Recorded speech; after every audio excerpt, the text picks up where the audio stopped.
What are the odds that that crack was caused by that golf ball? Welcome back, everybody, to the channel. We're again at the junkyard doing another 5 cars you shouldn't buy. But today we're doing SUVs, crossovers, things of that nature. The things you see on the road, like this and that.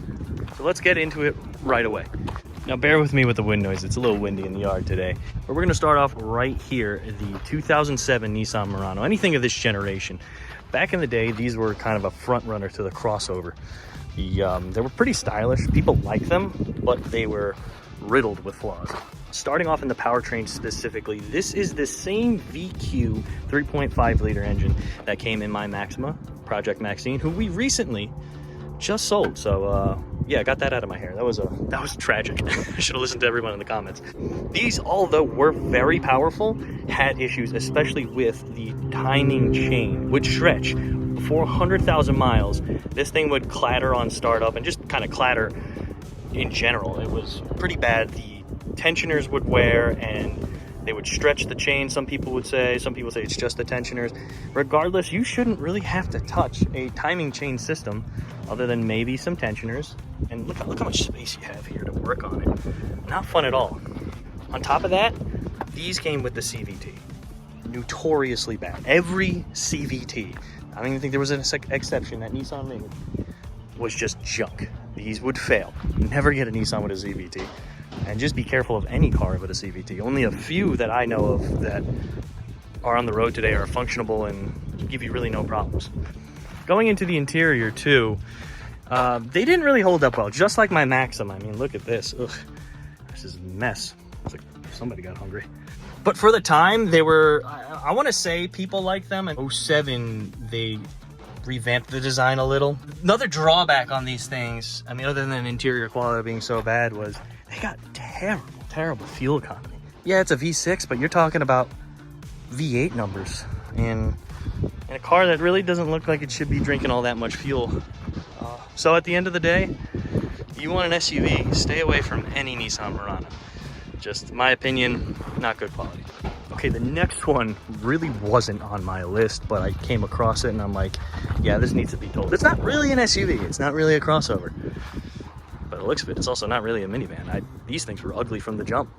This is the Chevy Uplander. They came in other weird names that I cannot remember right now, but they were all junk, all the same junk. I used to work at a fleet that for some reason kept these as fleet vehicles to work, like to go to work and read meters and stuff like that. I don't know why. I don't know who swindled them into buying these things, but they were just terrible. I mean, for one, in like rusty areas, we'd have power steering leaks and it's just a pain. You think, because like there's more of a hood than a minivan here, you think it'd be easier to work on, but it's not. It's just not. The 3900, these V6s are such dog water. I can't even begin to just tell you how bad they are. The Impala had the 3900. They went from the good old tried and true 38, can't not kill it, to this absolute pile of crap. On top of that, even when good, they rode like crap. The suspension was terrible. They would wear away very fast. It was very generic looking, but it just wasn't of quality. It's not even like dented. Open the door! Going on the passenger side, you could see it's just typical GM. What is wrong with that door? There's nothing holding this thing back. It's not even someone that came into the junkyard just ruined it. It's just ruined from factory. But as you can tell, these things sucked.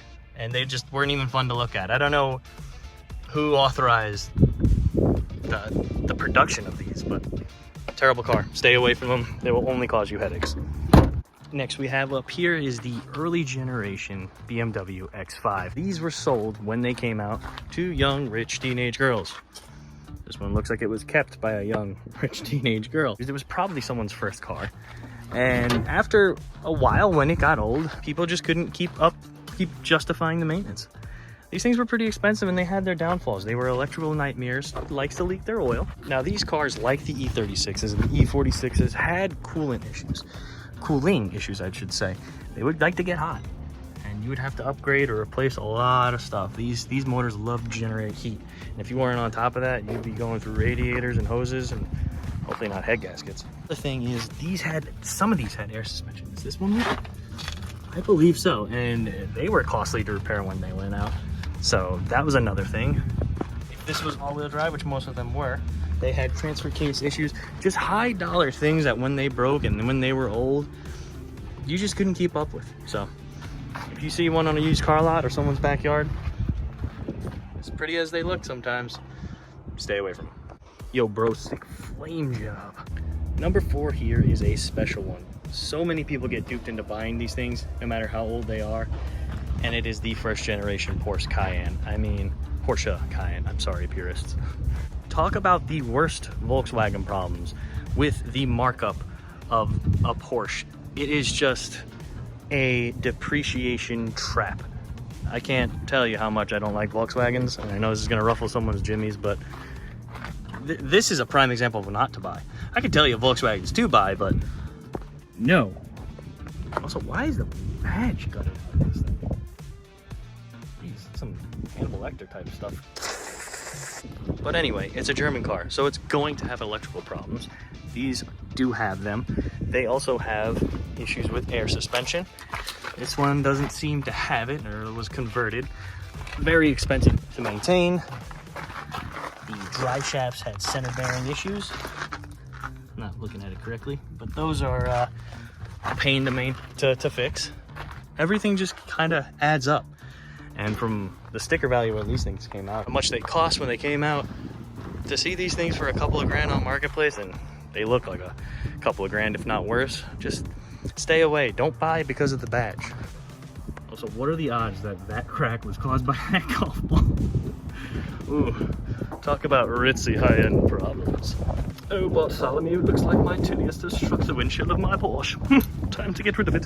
And finally, it would not be a do not buy video if I didn't put a Chrysler on there. And that's right, the Jeep Patriot. Do not buy this car.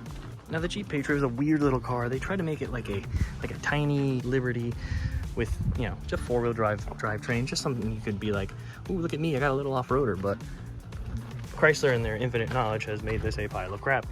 The motors are gutless. The transmission is a CVT.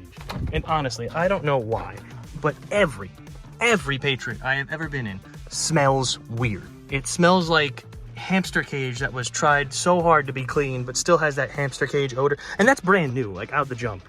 Why? It's not new car smell. It's new car smell of resentment. But yeah, nothing, of course, is of quality on this thing. Cheap plastics, uncomfortable interior, drives pretty damn bad, has terrible fuel economy, and of Chrysler quality. Suspension failing, unless the wheel's loose, but still. Buddy, I wouldn't even steal the gas from this thing.